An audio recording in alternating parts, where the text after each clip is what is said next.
Iawn, Aled Thomas, ymgeisydd ceidwadol y Ceredigion Preseli.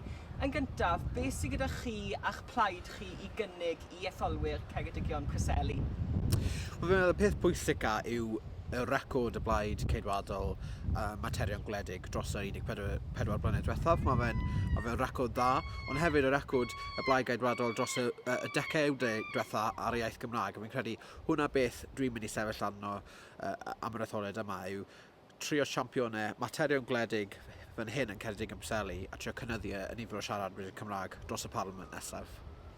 Beth yw eich addewidion chi i etholaeth Ceredigion Preseli? Fi'n credu byddai ma wastad i gwrando. Es i ysgol o Preseli yn yr etholaeth yma.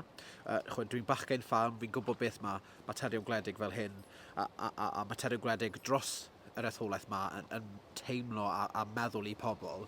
So fi jyst moyn bod yn person sydd yn deall y beth mae pobl yn mynd gyda. Dwi'n cynghorydd lawr yn Sir Benfro, fi wedi delio gyda casework ac ati o blaen. A fi'n credu jyst bod yn person sydd yn bresennol a barod i gwrando i pawb, a hwnna yw beth fi'n mynd i addo i bod i pobl Ceredigion Preseli. A i'ch polisïau chi nawr, onyd yw'ch plaid yn tanseilio datganoli o ystyried eich polisïau chi fel diddymu 20 milltir yr awr sy'n fater ddatganoledig a hefyd atal y cynnydd o 20 aelod seneddol i Fai Caerdydd? Wel, wrth gwrs, mae'r polisi chi'n siarad yn fyna beth i 20 milltir yr awr. Beth mae'n neud, mae fe'n rhoi'r choice i pobl lleol wneud y decision al anos. Maen nhw moyn cadw'r 20 milltir yr awr. Dydy ddim yn gweud wrth y Senedd o gwbl, mae rhaid i nhw sgrapio fe. Mae hwnna'n bach o misconception fi'n credu sydd wedi bod yn y campaign yma. Beth mae'r polisi ni yn neud yw mae fe'n rhoi'r siawns i pobl lleol yn ei wardiau nhw gael bach o referendum bach i gweud beth maen nhw moyn neud. A fi'n credu mae hwnna'n peth dda i democratiaeth i pobl gael ei ddweud. A wedyn ni, mae'ch plaid chi wedi bod yn ganol sgandalau diri, pethau fel Partygate, nôl adeg Covid, a hefyd erbyn hyn cyfiadau o fetio gyda rhyw 4 aelod dan ymchwiliad.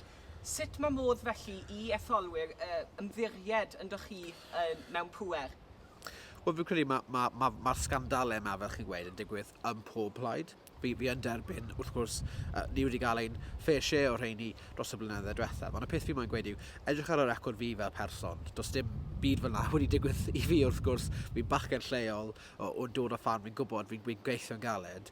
Mae angen i pobl Ceredigion Preseli rhoi'r trust mewn fo fi fel person, a fi'n gwybod beth sy'n mynd i digwydd fi'n gwybod beth sy'n digwydd yn y plaid yn genedlaethol, ond os fi'n moyn wneud newid i hwnna, mae rhaid i fi fod mewn, tu fewn y plaid i wneud y newid yna.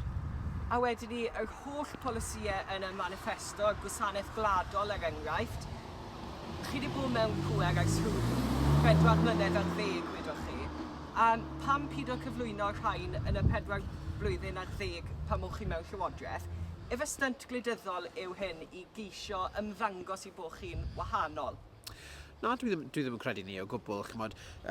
Wyn ni wrth gwrs ddim yn San Steffan 14 blynedd yn ôl, wyn ni dal yn credu ysgol gynradd ond fi'n credu mae amser nawr yn gwahanol, mae'r byd gwahanol nawr na weddau 14 blynedd yn ôl. A wrth gwrs, cofio mae wedi bod fi'n credu naill ai 4 neu 5 etholiad ers i ni dechrau bod mewn. So fi'n credu mae pob etholiad a pob prif weinidog yn gwahanol. A hwn yw'r direction mae y prif weinidog Sunak moyn mynd gyda ni. A fi'n credu ymwedig y polisi hwnna chi'n siarad beth i. Mae fe'n mynd i bod yn polisi sydd yn newid pethau am y gwell. Fi siarad am pobl yn gweud hynny yn barod. So dwi yn deall pan mae pobl yn gweud hynny beth i'n 14 blynedd diwethaf, ond wrth gwrs gallech chi gweud hwnna am pob polisi sy'n cael ei wneud a gyda pob blaid, yn wedig pobl falle fan hyn yn y Senedd sydd wedi bod mewn pŵer am 25 blynedd, a mae lot o pethau sydd yn digwydd nawr gallech chi gweud pam nath nhw ddim wneud 25 blynedd yn ôl. Aled Thomas, diolch yn fawr iawn i chi. Diolch.